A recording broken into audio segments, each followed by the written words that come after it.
ने ये एजेंट अपने राजनीति आज से मंदिर नहीं है। गुरुद्वारों में घुसा दिए। जी। ये राजनीति आज से नहीं है।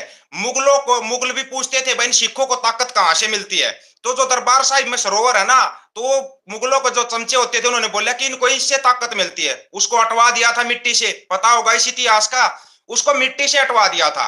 अब ये लोग क्या कर रहे हैं कि गुरु के नजदीक ना जा पाए सिंहों को गुरु के नजदीक ना लगने के लिए जुर्माना लगाया जा रहा है। इनको पता है सिखों के पास जो सबसे बड़ी ताकत है वो है शब्द गुरु।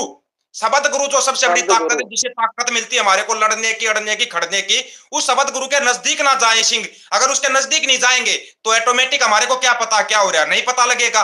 कौन जाएगा? किसी के पास समय है इतना कि कोई घर में बैठ के, आप लोग है ना, मतलब लोग जुआ खेलने के लिए समय निकाल लेंगे, गलत काम करने के लिए समय निकाल लेंगे, लेकिन एक 5 मिनट शांत मन से बैठ कर अरदास करने के लिए कभी समय नहीं निकाल सकते। वो नहीं समय नहीं भी नहीं, तब निकालते गुरबाणी हैं के जब लिए गुरु घर समय में नहीं है। जाते हैं।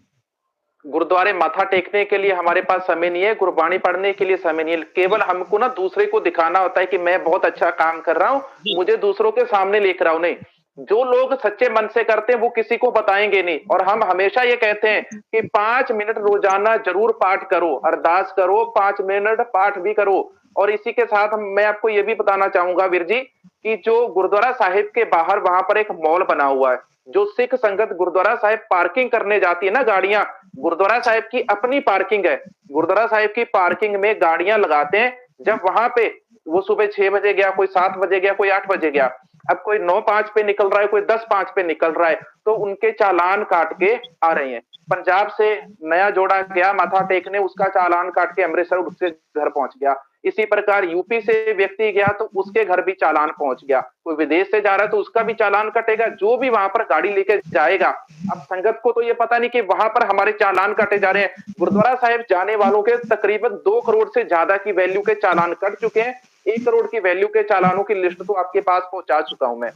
485-86 चालान कट चुके, जिसकी लिस्ट आ चुकी है, अभी तक हमारे पास शेयर की जा चुकी है। और गुरुद्वारा साहिब के बाहर जो पार्किंग है उसमें 9:05 पे निकालो, 9:01 पे निकालो, आपका 20,000 का चालान कट जाएगा। अब इनसे ये पूछे कि जो आपको गुरुद्वारा साहिब कल की चले घटना गया वो बताऊं? वापस कैसे आएगा? एक चीज और सुनिए, गुरुद्वारा साहिब के बाहर एक मॉल बनाया गया, उस मॉल की पार्किंग में, पार्किंग बेचने के लिए संगत को कहा जाता है कि मॉल की पार्किंग में चले जाओ, वहां पर गाड़ी पार्क कराओ। हमारी गुरुद्वारे की पार्किंग फ्री है और हम उसके पास जाएं। ये वो अंबानी और अडानी वाला काम हो गया कि आप फसल को सरकारी मंडी में नहीं बेचो, आप अपनी फसल को अडानी और अंबानी के पास बेचो। इसी प्रकार से इस मॉल के अंदर बड़े बड़े मेंबरों का हाथ है, बड़े बड़े अब मेंबरों का इसका हिस्सा सोल्यूशन है वहां सुनिए, पर। चलो लंबा नहीं करेंगे, इसका सोल्यूशन सुनिए। हरियाणा के जी। अंदर क्या किया था, बिजली के डबल डबल बिल करने शुरू कर दिए थे एक बार सरकार ने। आज से 25 साल पहले की बात बता रहा हूं आपको। जी। सरकार ने क्या किया, प्रेशर डाल के ज्यादा बिल देने लगी और वो बिल वसूल करने लगी। गांव के लोगों ने बिल भरने बंद कर दिए। 20 अच्छा साल जी। तक बिल नहीं भरा, हमने खुद ने नहीं भरा 20 साल तक बिल। उसके बाद जो अगली सरकार है, अब कितने लोगों को जेल में डालेंगे, कितने लोगों को जेल में डालेंगे? ये किसी ने बिल ही नहीं भरा। गांव से एकता बना के अपनी, भाई कोई भी बिल नहीं भरेगा, गांव इकट्ठा होया, बिल नहीं भरेंगे, ठीक है भाई ओके, नहीं बिल भरेंगे। 20 साल तक किसी ने बिल नहीं भरा। बिजली महकमा डाउन, बिजली महकमा डाउन, तो जो नई सरकार आई उसको तो नीति देखनी थी। उन्होंने क्या किया, भाई ठीक है आपके पिछले बिल माफ, अगले बिल भर दो, कम बिल दिए जाएंगे।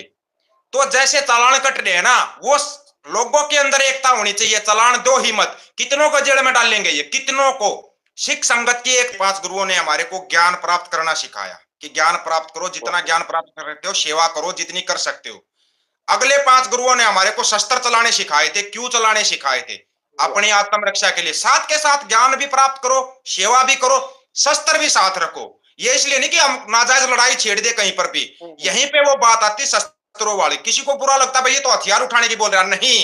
लेकिन नहीं नहीं। आप ये देखिए, एक तरफ तो कहा जाता है एक देश एक कानून, कहां है भाई वो कानून बताओ? सिखों के लिए अलग कानून है, हाँ, फिर हरियाणा के अंदर आ जाओ, जाटों के लिए कोई कानून नहीं, ना कोई सिखों के लिए सही कानून है। बात। इनके जितनी जबरदस्ती इनके साथ हो सकती है करो। मैं तो हरियाणा में बोलता हूँ भाई जाटो, अपनी असलियत पहचान लो, आपकी असलियत कहाँ पे है? हमारी असलियत सिक्की की तरफ है, सरेआम बता रहा हूं मैं।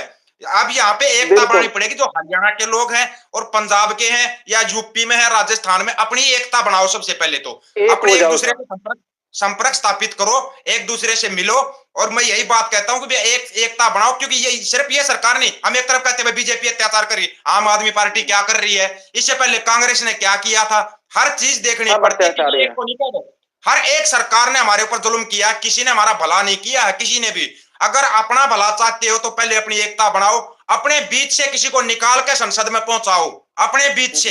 ये नहीं कि वो नेता था उसके लड़के को चुन दिया, क्यों चुन दिया भाई? क्या नेता के बाद नेता का लड़का नेता बनेगा? हमारे बीच से कोई नहीं चुना जा सकता। ये लोगों को ये बात समझनी पड़ेगी। जो यूट्यूब चैनल है मेरा ऑफिशियल दीपक फौजी, मैं उसके ऊपर भी यही बात समझाता रहता हूं, नेताओं के झंडे उठाने बंद कर दो, निशान साहिब के झंडे के नीचे आ जाओ। जब निशान साहिब के झंडे के नीचे पूरी संगत, पूरे लोग आ जाएंगे ना, मैं ये कह रहा हूं कोई हमारे को नहीं रोक सकता, हम अपनी पूरी मांगे मनवा सकते हैं। और सबसे बड़ी खास बात यह है, 2024 का चुनाव है, हम चाहे जो मांग मनवा सकते हैं, ये नेता मानेंगे। मांग भी मनवाओ और इनको चुनो भी मत, चुनो अपने बीच से अपने साथी को चुनो, ये है अपना कहना। इसके लिए संगत कितना बर्दाश्त करती, कितना नहीं, कितने लोगों की समझ में आती है, ज्यादा लोगों की समझ में आ जाएगी उतना ही अच्छा रहेगा। जो लोग अगर ये सोचते हैं कि भाई नहीं मेरा नेता तो फलाना, ठीक है भाई, तो अपने नेता को अपने घर ले जा, हमारे सामने बखान मत कर। कोई नेता कोई भला नहीं होता, कोई पार्टी भली नहीं होती। हमारे को अपने बीच से लोगों को चुनना पड़ेगा, कौन हमारे लिए लड़ रहा है, कौन खड़ा हो रहा है, उन लोगों को चुनना पड़ेगा। जब तक हम ये चुनाव नहीं करेंगे ना, तब तक हम ऐसे ही मार खाते रहेंगे।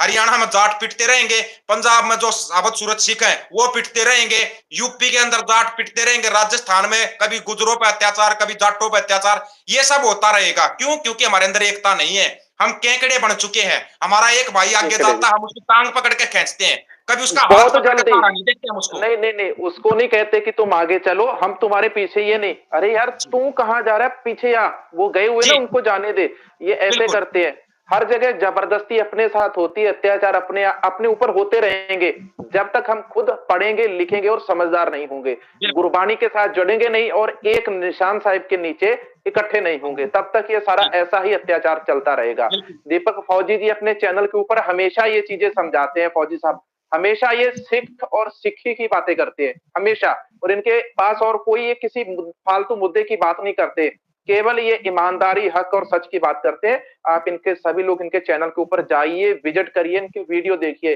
कहां से अमेजिंग अमेजिंग बातें ये ढूंढ के लाते हैं, सिक्खी के हक के लिए किस प्रकार से ये लड़ जाते हैं, ये चुन्नू मुन्नू से भी लड़ते हैं, इसी प्रकार इस गुरुद्वारा कमेटी के अंदर भी कल का 3-4 ही है, चुन्नू मुन्नू है। कल का ही बीजेपी के नेता का खास, जेजेपी के नेता का खास बंदा अपने नेता के साथ फोटो लगा रहा है, मेरे पास व्हाट्सएप पे मैसेज कर रहा है, तेरे को क्या मिलेगा पंजाब की बात करके, तेरे को क्या मिलेगा सिखों की बात। बोला मैं भी सिख हूं। मैं तू तो सिख नहीं है मेरे भाई, तू जिसके जूते चाट रहे ना, सिखों के पास एक ही गुरु है, वो है शबद गुरु, जो दशमेश पिता गुरु गोविंद सिंह जी महाराज ने दिया था ना, शबद गुरु से अलग कोई गुरु नहीं, देहधारी सिखों का गुरु हो ही नहीं सकता, शबद गुरु है नहीं हो सिखों का। सकता। जो असली सिख होगा उसका गुरु है शबद गुरु। जो गुरु ग्रंथ साहिब को नहीं मानते, हम उनको कैसे मान लेंगे? हम तो नहीं मानते भाई। हम हम हमारा ऐसा शब्द है, से पहले टूट अपने चुके आप हैं को ना, सुधार कर फिर व्हाट्सएप पे मैसेज कर। हम लोग शब्द से टूट चुके हैं, गुरबाणी से ना हम लोग बिल्कुल। टूट चुके हैं। आप लोग भी, आप दोनों लोग जाके इलेक्शन लड़ लो। जी फौजी साहब आपका क्या विचार है, आप लड़ना चाहते हैं इलेक्शन? कभी जिंदगी में भी नहीं। ठीक है, फौजी साहब आपका बहुत बहुत धन्यवाद, आप चैनल पर धन्यवाद। आए, आपने अपना कीमती समय दिया सभी दर्शकों को और हम सभी के, बहुत बहुत अपने कीमती विचार रखे, और गुरुद्वारा साहिब में किस प्रकार से सारी चीजें सिस्टम चलता है आपने समझाया कि हर जगह के ऊपर ये सिस्टम है, हर जगह के ऊपर आने वाले समय में ये सारी चीजें, आने वाले समय में अलग अलग गुरुद्वारों, मंदिरों, मस्जिद, हर जगह हर किसी के साथ ये चीजें होगी। तो इसके लिए आज ही सभी एक छत के नीचे इकट्ठे होके अपना बिल्कुल। अपना सहयोग दे और अपने एक निशान साहिब के नीचे इकट्ठे हों। वाहेगुरु जी का खालसा, वाहेगुरु जी की वाहेगुरु फतेह। जी की फतेह।